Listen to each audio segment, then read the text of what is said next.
चलिए ठीक है। हम अभी एक नया टॉपिक लेके आए हैं। टॉपिक का नाम है रोम। ये फंडामेंटल ऑफ कंप्यूटर का भाग है। टॉपिक का नाम क्या है? रोम। रोम होता क्या है, इसके बारे में विस्तृत जानकारी के साथ आपको हम समझाने जा रहे हैं। पूरा रोम के बारे में समझाने जा रहे हैं। फंडामेंटल के एक टॉपिक होता है रोम, सीपीयू का एक भाग होता है। हम आपको बताए थे कि सीपीयू का जो भाग होता है उसमें रैम रोम होता है, तो रोम होता है ना। रोम एक प्राइमरी स्टोरेज है। देखिए रोम का फुल फॉर्म लिखा है रीड ओनली मेमोरी। रोम का पूरा नाम लिखा है वो रीड ओनली मेमोरी। बताया गया कि ROM is a primary storage device. It is also known as temporary, it is also known as permanently storage device. During manufacturing, some important instructions are loaded. It read the file only.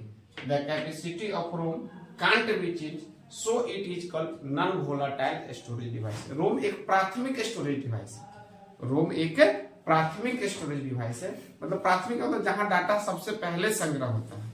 रोम एक प्राथमिक storage device. इसे हम हमेशा के लिए रोम जो है permanently storage device है। प्राथमिक में क्या हो गया? परमानेंटली स्टोरेज डिवाइस हो गया। इसे हम हमेशा के लिए संग्रह करने वाला स्टोरेज डिवाइस कहते हैं। जब रोम का निर्माण होता है, ड्यूरिंग मैन्युफैक्चरिंग, रोम जब बनता है उसी समय कुछ महत्वपूर्ण जानकारी को इसमें डाल दिया जाता है जो सिर्फ फाइल को पढ़ता है। रोम जो है फाइल को रीड करता है, पढ़ता है। रोम की क्षमता को हम बदल नहीं सकते हैं, इसलिए इसे नहीं बदलने वाला स्टोरेज डिवाइस कहते हैं। ध्यान दीजिएगा, हमारे माइंड में भी एक ऐसा मेमोरी है जिसमें कुछ ऐसा जानकारी डाल दिया गया, कुछ ऐसा जानकारी डाल दिया गया है जिसको हम चाह करके भी चाहे तो मिटा नहीं सकते। जब मेरा जन्म होता है, जब मनुष्य का जन्म होता है, उसी समय कुछ इंपोर्टेंट बात को उसमें लोड कर दिया जाता है, डाल दिया जाता है। जैसे हमारा नाम हो गया, हमारा जन्म स्थान हो गया, हम लिंग हो गया कि हम मेल है फीमेल है, नहीं, उसको चाह करके भी हम बदल नहीं सकते। और यह सिर्फ हमारी पहचान बताता है।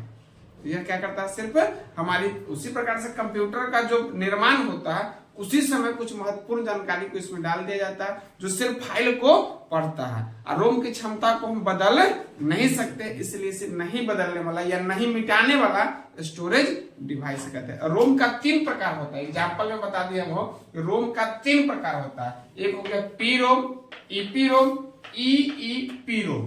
फिर से सुनिएगा, रोम का 3 प्रकार होता है। P ROM, EP ROM, EEP ROM. P ROM का मतलब है programmable read only memory. P ROM का मतलब हो गया हो प्रोग्रामेबल रीड ओनली मेमोरी। और ईपी रोम का मतलब हो गया erasable programmable read only memory. और ईईपी रोम का मतलब हो गया electrically erasable programmable read only memory. कोई दिक्कत नहीं है, रोम पूरा क्लियर है। रोम एक प्राथमिक स्टोरेज डिवाइस है। फिर से सुन लीजिएगा, रोम क्या है? एक प्राथमिक, जहां डाटा सर्वप्रथम संग्रह होता है। इसे हम हमेशा परमानेंटली स्टोरेज डिवाइस भी कह सकते हैं। जब रोम का निर्माण होता है उसी समय कुछ महत्वपूर्ण जानकारी इसमें डाल दिया जाता है जो सिर्फ फाइल को पढ़ता है। रोम की क्षमता को हम बदल नहीं सकते, इसलिए इसे नहीं बदलने वाला स्टोरेज डिवाइस कहते हैं। इसमें 3 गो पार्ट हो गया।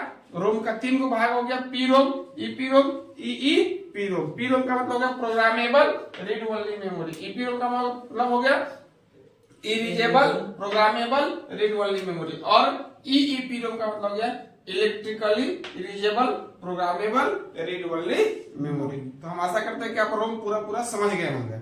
रोम में कोई दिक्कत नहीं है। तो फिर नेक्स्ट टाइम हम आपको अगला चीज लेकर के मिलते हैं, ठीक ना।